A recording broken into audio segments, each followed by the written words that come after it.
অন্তরালের অনেক মা আছে, আমার মায়েরা চাতক পাখির মতো আমাদের দিকে তাকায় আছে। হুজুর খালি পুরুষের আলোচনা করে কিন্তু আমাদের আলোচনা করে না। কথা বলেন ঠিক কিনা? মায়েদেরকে বলবো, মা আমি আপনার সন্তান, আমি আপনার ছেলে, আমি আপনাকে একটা আমল দিয়ে যাব। সেই আমলটা হলো স্বামীর খেদমত। জোরে বলেন কিসের খেদমত? কথা কয় না রে ভাই। স্বামীর খেদমত, স্বামীর খেদমত। আজকে আমাদের মায়েরা স্বামীকে তুই তুকারি করে, স্বামীর অন্তরে কষ্ট দেয়, স্বামীকে দেখলেই মেজাজ গরম। আছে কিনা নাই? কথা বলেন, কথা কন, কথা কন। আছে না? স্বামীর চাইতে আমার বন্ধুগণ শাকিব খানকে বেশি ভালোবাসে। কথা কন। কিছু মা আছে দেখবেন আমার বন্ধুগণ স্বামীকে দেখলেই মেজাজ গরম। কথা বলেন ঠিক কিনা? বাজার থেকে আসছে 10টার সময়, চাকরি করে ব্যবসা করে, এসে ডাকতে বলে, রহিমার মা দরজাটা খোলো তো। বলে দরজা খোলা আছে, ঢুকে পারো, চোখ নাই। কথা বলেন, কথা বলেন। আছে কিনা নাই? আল্লাহর বান্দা ইতিমের মতো ঘরের মধ্যে ঢুকলেন, ঢুকবার পরে ডাকতে বলতেছে, রহিমার মা ক্ষুধা লাগছে, একটু খাবারের ব্যবস্থা করে দাও। তোমার চোখ নাই? ওই যে টেবিলের উপরে খাবার আছে, ঢাকা আছে, জন্মম খাওয়া খাও, আমাকে আর ডিস্টার্ব করো না। আল্লাহর বান্দা ইতিমের মতো খানা খায় আর ডাকতে বলে, রহিমার মা তুমি আমার উপরে এত রাগ করতেছো কেন? কি হয়েছে? বলে, রাগ করবো না, এমন একটা টাইমে তুমি আসছো আমার ঘরের ভিতরে, এই টাইমে স্টার জলসা আর জি বাংলার ভিতরে পাখি নাটক আর কটকটিমা নাটকের 3 নাম্বার পর্ব চলতেছে।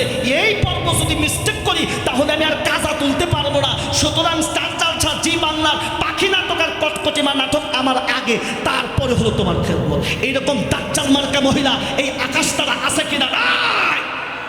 কথা বলে আছে কিনা নাই? ওরা দেখবেন আমার বন্ধুগণ, আমার ভাইরা, আমার বন্ধুগণ চলচ্চিত্রের নায়কদের যেমন ভালোবাসে, আমার বন্ধুগণ সেই পরিমাণ ভালোবাসা তার স্বামীকে ভালোবাসে না। কথা বলেন ঠিক? যার কারণে তো তোমার স্বামী অন্য মহিলার দিকে তাকায়। কথা বলেন ঠিক কিনা? যখন একজন পুরুষ নিজের ঘরের ভিতরে শান্তি পাবে না, তখন এই পুরুষটা বাহিরে শান্তি খোঁজার জন্য সে পায়তারা করবে। কথা বলেন ঠিক কিনা?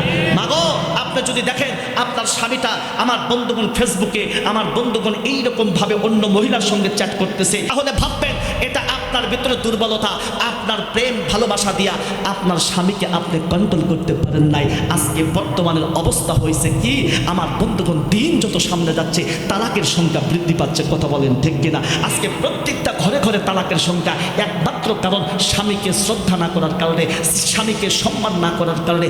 ওমা স্বামীকে তুমি চিনো না, স্বামী এমন একটা দৌলত, এমন একটা সম্পদ তোমার জন্য কিতাবের ভিতরে আসছে। তুমি যদি নামাজে থাকো, তুমি যদি আমার বন্ধুগণ রোজা রাখো, এমন তো পর্যায়ে স্বামী যদি তোমাকে ডাকে, মুহূর্তের ভিতরে রোজাকে মাইনাস করে দিয়ে, নামাজকে মাইনাস করে দিয়ে তোমার স্বামীর ডাকে সাড়া দিতে হবে। এটাই হলো ইসলাম, এটাই হলো কোরআন। কথা বলেন ঠিক কিনা?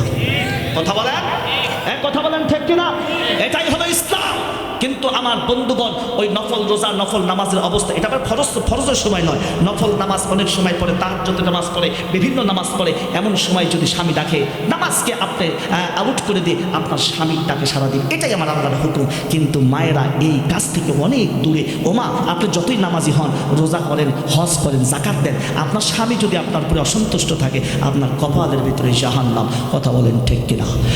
মায়েদেরকে বলবো, মা গভীর করে একটু মনোযোগ দাও, ইসলাম পড়ো, কোরআন পড়ো, নবীকে জানো। আমার নবী বলেছে তোমার স্বামী তোমার জন্য জান্নাত, তোমার জন্য জাহান্নাম। কথা বলেন ঠিক কিনা? স্বামীকে যদি খেদমত করতে পারো, স্বামীকে যদি প্রেম ভালোবাসা দিয়ে নিবেদন করতে পারো, এই স্বামী যদি তোমার জন্য দোয়া করে, নবী বলেছে স্বামীর হাত উঠাইতে দেরি আমার আল্লাহ তাআলা দোয়া কবুল করতে দেরি করবে না। মারহাবা কোন মারহাবা। নবী গো একটু জানতে চাই, কোন মা জান্নাতি, কোন মা জাহান্নামী? আল্লাহু আকবার বলেন। আমার নবী বললেন, পৃথিবীর ভিতরে যেই মার উপরে তার স্বামী অসন্তুষ্ট, ওই মা জাহান্নামী। যেই মায়ের উপরে স্বামী সন্তুষ্ট, ওই মা জান্নাতি। আল্লাহু আকবার বল। এজন্য মা আজকে থেকে ওয়াদাবদ্ধ হয়ে যাও, জীবনে যতদিন বেঁচে থাকবো আমার স্বামীর মনে কোনোদিন কষ্ট দিব না, যেমনটি হযরতে আয়েশা সিদ্দিকা রাদিয়াল্লাহু তাআলা আনহা আমার বন্ধুগণ নবীর মনে কোনোদিন কষ্ট দেয় নাই। কেমন ফাঁস দিলেন হযরতে আয়েশা। নবী আমার একদিন বললেন, আয়েশা রে, আজকের রাতে আমি তোমার ঘরে সববাসী করব, আজকে আমি তোমার ঘরে থাকবো। এই যে গেলাম এশার নামাজ পড়ার জন্য, হযরতে আয়েশা তড়িঘড়ি করে বিছানাটা গোছানো শুরু করে দিলেন, সুন্দর করে নিজেকে একটু পরিপাটি করলেন। আমার বন্ধুগণ খাবারের ব্যবস্থা করলেন। কিতাবের লেখক লেখেন, আমার নবী এশার নামাজ পড়ার পরে হযরতে আয়েশার দরজার সামনে যখন এসেছে, দরজার সামনে লক করার সাথে সাথে বলতেছে, কে? বলে, আমি পয়গম্বর মুহাম্মদ। আল্লাহু আকবার বলেন। সাথে সাথে হযরতে আয়েশা সালাম দিয়ে দিয়েছেন, মারহাবা কর। আমার নবী সালামের উত্তর দিয়ে ঘরের ভিতরে প্রবেশ করলেন। ডাকতে বলতেছে, আয়েশা রে, আজকে সারাটা দিন আমি মানুষের দ্বারে দ্বারে গিয়েছি, মানুষের বারে বারে গিয়েছি দিনের দাওয়াত নিয়ে নিয়ে। আমার বড় ক্ষুধা লেগেছে, একটু খাবারের ব্যবস্থা করিয়া দাও। হযরতে আয়েশা বলে, আমার ঘরে মাত্র 3টা খেজুর এবং কিছু জয়তুনের তেল আছে নবী গো। এই খেজুর এবং জয়তুনের তেল ছাড়া আমার ঘরের ভিতরে কিছু নাই। আমার নবী আনন্দের চিত্তে ওই 3টা খেজুর এবং কিছু জয়তুনের তেল খাইলেন। মারহাবা কল। আমার নবী ডাকতে বলতেছে, আয়েশা রে, আমার শরীরটা ভালো নয়, কেমন যেন জ্বর জ্বর করতেছে, আমার শরীরের ভিতরে কেমন যেন করতেছে, আমাকে একটু শোয়ার ব্যবস্থা করে দাও, আমি একটু আরাম করব। এইবার হযরতে আয়েশা বলেন, নবী গো, ওগো প্রাণের স্বামী, চিন্তা করবেন না, চিন্তা করবেন না। আপনি যখন বলেছেন আমার ঘরে থাকবেন, আমি তখন থেকে ঘরের ভিতরে বিছানাটা বিছায়া রাখছি। জোরে বলি না মারহাবা। নবী গো, ওই যে রুমের ভিতরে ঢুকে যান, আপনি আরাম নেন। নবী আমার তড়িৎ গড়িত করে ঘরের ভিতরে ঢুকলেন। ঢুকার পরে দেখলেন একটা আশ্চর্য ঘটনা, বিছানা বিছানো আছে কিন্তু বিছানার উপরে বালিশ নাই। ডাকতে বলতেছেন, আয়েশা রে, বিছানাটা বিছায় রাখছো কিন্তু বিছানার উপরে কেন বালিশ নাই? এ আয়েশা, বালিশ ছাড়া কি কখনো ঘুমানো যায়? বালিশ ছাড়া কি কখনো আরাম পাওয়া যায়? কথা কোন ঠিক কিনা?